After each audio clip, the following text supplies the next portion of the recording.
Hi friends, ఈరోజు మనము తెలంగాణలోని ప్రత్యేక దేవాలయం సలేశ్వరం గురించి తెలుసుకుందాము. తెలంగాణలోని ఒక యాత్రాస్థలము సలేశ్వరం శ్రీశైలానికి 40 కిలోమీటర్ల దూరంలో ఉంది. ఇది ప్రకృతి రమణీయతతో అలరారుతున్న అందమైన ప్రదేశం, చారిత్రక ప్రాముఖ్యత గల ప్రదేశం, ఆధ్యాత్మిక ప్రదేశం. ఇది శ్రీశైలం అడవులలోని ఒక ఆదివాసీ యాత్రాస్థలం. ఇక్కడ సంవత్సరానికి ఒకసారి జాతర జరుగుతుంది. ఈ జాతర ఉగాది వెళ్ళిన తర్వాత చైత్ర పౌర్ణమికి మొదలవుతుంది. అడవిలో 25 కిలోమీటర్ల దూరం ప్రయాణం చేయవలసి ఉంటుంది. ఇందులో 20 కిలోమీటర్లు వాహన ప్రయాణం సాధ్యపడుతుంది. అక్కడి నుండి 5 కిలోమీటర్ల కాలినడక తప్పదు. ఇక్కడ ఈశ్వరుడు లింగ రూపంలో దర్శనమిస్తాడు. ఇక్కడ శంకరుడు లోయలో ఉన్న గుహలో దర్శనమిస్తాడు. ఇక్కడ సంవత్సరంలో 4 రోజులు మాత్రమే ఈ అడవిలోకి అనుమతి ఉంటుంది. ఇక్కడ జలపాతాలు సందర్శకులను ముగ్ధులను చేస్తాయి. ఇది తెలంగాణ రాష్ట్రంలోని నాగర్ కర్నూలు జిల్లాలో నల్లమల్ల అడవుల్లో ఉంది. హైదరాబాద్ నుండి శ్రీశైలం వెళ్లే దారిలో 150 కిలోమీటర్ రాయి నుండి 32 కిలోమీటర్ల దూరంలో దట్టమైన అడవుల్లో ఉంది. అటవీ శాఖ వారి అనుమతితో ఈ దారంబడి 10 కిలోమీటర్ల దూరం వెళ్ళగానే రోడ్డు ప్రక్కన నిజాం కాలం నాటి ఒకనాటి పురాతన కట్టడం కనబడుతుంది. ఇక్కడ ప్రకృతి అందాలను ముగ్ధుడైన నిజాం 100 సంవత్సరాలకు ముందే అక్కడ ఒక వేసవి విడిది నిర్మించాడు. అది ఇప్పుడు శిథిలావస్థలో ఉంది. ఆ ప్రదేశానికి ఫరాహాబాద్ అని పేరు, అనగా అందమైన ప్రదేశము అని అర్థం.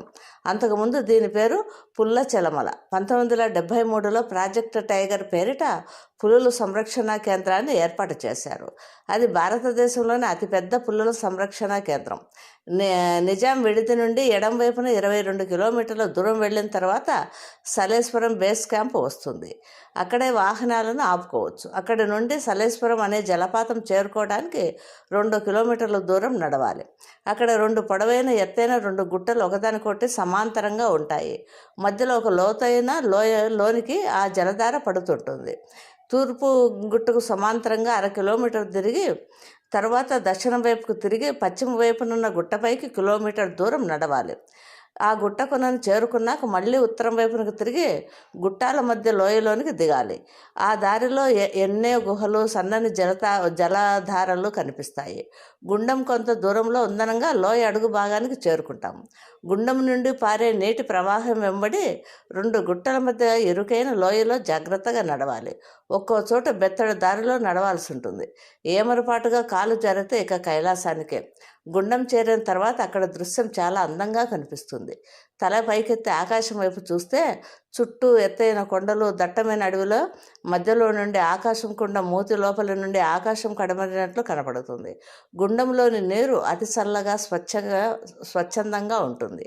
అనేక వనమూలికలతో కలిసిన ఆ నీరు ఆరోగ్యానికి చాలా మంచిది. గుండం ఒడ్డు వైపున తూర్పు ముఖంగా 2 గుహలు ఒకదానిపై ఒకటి ఉన్నాయి. ఆ గుహలను ముందు చేరుకోవచ్చు. ఆ గుహలోని ప్రధాన దైవమైన లింగమయ్య స్వామి లింగం ఉంది. స్థానిక చెంచులు ఇక్కడి పూజారులు. కింది గుహలో కూడా లింగమే ఉంది. గుడి ముందు మాత్రం వీరభద్రుడు, గంగమ్మ విగ్రహాలు ఉన్నాయి. సలేశ్వరం జాతర సంవత్సరానికి ఒకసారి చైత్ర పౌర్ణమికి 2 రోజుల ముందు, 2 రోజుల వెనక మొత్తం 5 రోజుల పాటు జరుగుతుంది. ఈ జాతర ఎండాకాలంలో అడవిలో జరుగుతుంది. కాన కొంతమంది దాతలు ఉచిత భోజన వసతి కల్పిస్తారు. భక్తులు వచ్చేటప్పుడు వస్తున్నాం లింగమయ్య అంటూ వస్తారు. వెళ్ళేటప్పుడు పోతున్నాం లింగమయ్యో అని అరుస్తూ నడుస్తుంటారు. నాగార్జున కొండలో బయటపడిన ఇక్ష్వాకుల నాటి అనగా శాలివాక శకం 260 నాటి శాసనాలలో చులదమ్మగిరి గురించిన ప్రస్తావన ఉంది. ఈ గిరిపై ఆనాడు శ్రీలంక నుండి వచ్చిన బౌద్ధ భిక్షువులు కొరకు ఆరామాలు, విహారాలు కట్టించారు. ఈ చులదమ్మగిరి సలేశ్వరమే అని నమ్మకం. కారణం అక్కడ ఇక్ష్వాకుల కాలం నాటి కట్టడాలు ఉన్నాయి. లింగమయ్య గుడిగోడలకు ఇటుకలకు పరిమాణము 16x10x3గా ఉన్నాయి. అలాంటి ఇటుకలు వాడక ఇక్ష్వాకుల కాలంలోనే ఉండేది. తెలుగులో సుల అవుతుంది. కాబట్టి బౌద్ధ క్షేత్రం శైవ క్షేత్రంగా మార్పు చెందాక సులేశ్వరంగా, చివరగా సులేశ్వరంగా మారి ఉంటుంది. ఇక్ష్వాకుల నిర్మాణాలకు అదనంగా విష్ణుకుండగనులు, శాలివాహక శకం 360, 370 కాలపు నిర్మాణాలు కూడా ఉన్నాయి. వీరి ఇటుకల పరిమాణం 10x10x3. దిగువ గుహలోని గర్భగుడి ముఖద్వారం పైన విష్ణుకుండనంలో చిహ్నముగు పూలకుండి శిలాఫలకం ఉంది. ద్వారబంధంపై గడప మధ్యన గంగమ్మ విగ్రహం ఉంది. ద్వారం ముందర కుడి పక్కన సుమారు 2.5 అడుగుల ఎత్తున నల్లసరపు మీసాల వీరభద్రుని విగ్రహం 4 చేతులతో 4 ఆయుధాలు ఉన్నాయి. కుడి చేతిలో గొడ్డలి, కత్తి, ఎడమ చేతిలో డమరుకం, ఎడమ చేయి కింది వాలి ఒక ఆయుధాన్ని పట్టుకునుంది. వీరభద్రుని కింద కుడివైపున పబ్బతి పట్టుకున్న కిరీటం లేని వినాయకుని ప్రతిమ ఉండగా ఎడమ వైపున స్త్రీమూర్తి ఉంది. ద్వారానికి ఎడమ వైపున విడిగా 2 గంగమ్మ విగ్రహాలు ఉన్నాయి. ఇవే పాతవిగా కనపడుతుంటాయి. ఈ విగ్రహాల ముందు ఒకనాటి స్థిర నివాసాన్ని సూచించే విసురురాయి ఉంది. గుడికి ఎడమ వైపున గల ఆ రాతి గోడకి బ్రహ్మే లిపిలో ఒక శాసనం చెక్కబడి ఉంది. కుడివైపున గోడ మీద ఒక ప్రాచీన తెలుగు శాసనం కూడా ఉంది.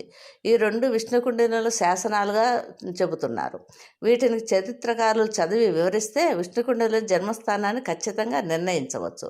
స్థల మహత్యం అనేది ఒక ప్రాచీన తెలుగు క్షేత్ర మహత్యం కావ్యాలలో సలేశ్వరం రుద్రకుండంగా, దీనిని ఈశాన్య గల మల్లెల తీర్థం అనే జలపాతాన్ని విష్ణుకుండంగా, పశ్చిమాన గల లొద్ది అనగా గుండాన్ని బ్రహ్మకుండంగా పేర్కొన్నారు. విష్ణుకుండిన రాజులు ఈ ప్రాంతం నుంచి ఎదిగినారు కనుకనే ఈ ప్రాంతం పేరు పెట్టుకున్నారు. ఈ విషయాన్ని ప్రముఖ చరిత్రకారులు చెబుతున్నారు. శ్రీపర్వత క్షేత్ర మహత్యములు కూడా సలేశ్వర విశేషాలను చెప్పారు. 17వ శతాబ్దంలో మహారాష్ట్రకు చెందిన ఛత్రపతి శివాజీ కూడా ఇక్కడ ఆశ్రయము పొందినట్లు స్థానికుల చరిత్ర వలన తెలుస్తున్నది. సలేశ్వరం లోయ సుమారు 2 కిలోమీటర్ల పొడవు ఉంది. మనకు అమెరికాలోని గ్రాండ్ క్యానన్ను గుర్తు తెస్తుంది. గ్రాండ్ క్యానన్ అందాలను చాలామంది మొకన్నాస్ గోల్డ్ సినిమాలో చూసి ఉంటారు. సలేశ్వరంలోని తూర్పుగుట్ట పొడవునా స్పష్టమైన దారులు ఉన్నాయి. అవి జంతువుల నీటి కోసం వెళ్లే మార్గాలని స్థానిక గిరిజనులు చెబుతున్నారు. పడమటి గుట్టలో ఎన్నో గుహలు ఉన్నాయి. అవన్నీ కాలానుగుణంగా ఒకప్పుడు ఆది మానవులకు, ఆ తర్వాత బౌద్ధ భిక్షువులకు, ఆ పైన మునులకు, ఋషులకు స్థావరాలుగా ఉండేవని అక్కడ ఆధారాలను బట్టి తెలుస్తుంది. ప్రకృతి ప్రేమికులకు, పర్యాటకులకు, చరిత్ర సోదరులకు చాలా బాగా నచ్చే ప్రదేశం ఇది. సలేశ్వరంలో లింగమయ్య ప్రధాన దేవాలయం గుహ కింద ఉన్న గుహలో ఇటుకల నిర్మాణం ఉంది. అక్కడన్న గర్భగుడి ముందు కుడివైపున 3 అడుగుల మీసాల వీరభద్రుని శిల్పం ఉంది. చతుర్భుజుడైన వీరభద్రుడు పరహస్తాలతో గొడ్డలి, డమరకాలు, నిజహస్తాలతో ఖడ్గం, డాలు ధరించి స్థానిక భంగములో కనిపిస్తున్నాడు. అతనికి కుడివైపున చేతి కిందుగా దక్షుడున్నాడు. గర్భగుడికి ఎడమ వైపున 2 కాలాముఖలైన శైవ గురువులు శిల్పాలున్నాయి. ఒకటి ఎర్ర ఇసుక రాయితో చెక్కింది, రెండవది నల్లరాయితో. గర్భగుడి ద్వారం బంధము ఉత్తరాసి మీద గజలక్ష్మి లలాట బింబంగా ఉన్నది. కింద గడపకు 2 వైపులా 2 సింహాల తలలు చెక్కి ఉన్నాయి. ద్వారబంధానికి కింది వైపున 2 వైపులా 2 పూల కుండీల వలె కనిపించే కలశాలున్నాయి. శైవ గురువులకు దగ్గరగా పురాతన విసుర్రాయి ఉంది. మరొకటి చోట రోలు కూడా కనపడుతున్నది. గుడికి ఎడం వైపునున్న రాజగోడ మీద 7వ శతాబ్దపు బ్రహ్మే లిపిలో శ్రీ ఉత్పత్తి పిడుగు అని, 9వ శతాబ్దపు దేవనాగరిక లిపిలో శ్రీ విశిష్ట కంకాళధారి అనే 2 శాసనాలు అగుపిస్తున్నాయి. మరి 2 తెలుగు శాసనాలు అప్రకటితంగా ఉన్నాయి. సలేశ్వరాన్ని శ్రీలంక నుంచి వచ్చి బౌద్ధ ధర్మం స్వీకరించిన వందలాది భిక్షువులు నివాసం కోసం నిర్మించిన బౌద్ధారామాల చులదమ్మగిరి అనుకోవడం అంత సమంజసం కాదేమో. నాగార్జునకొండ పరిసరాల్లోనే ఆ బౌద్ధ ధర్మ నిర్మాణాలు ఉన్నాయి. సలేశ్వరంలో అంత పెద్దగా బౌద్ధ నిర్మాణాలు ఏవి కనిపించలేదు. పైన శాసనాలున్న గుడిలో కనిపించే ఇటుకలు వివిధ కాలానికి చెందినవిగా విష్ణుకుండనుల ఇటుకలు కనిపించడం విశేషం. ఉత్పత్తి పిడుగు శాసనం వారి కాలానిదే. వారి కాలంలోనే ఉత్పత్తి పిడుగు శాసనాలు ప్రకటితమైనాయి. అది కాళముఖ శైవులు, బౌద్ధ, జైనుల మీద పిడుగుపాటుతో పడి నిర్మించాలనుకునే ఉద్యమ నినాదంతో కనిపిస్తుంది. ఉత్పత్తి పిడుగు కాళాముఖులు ధరించిన కొత్త పేరు. సలేశ్వరం గుడి యొక్క విశేషాలు.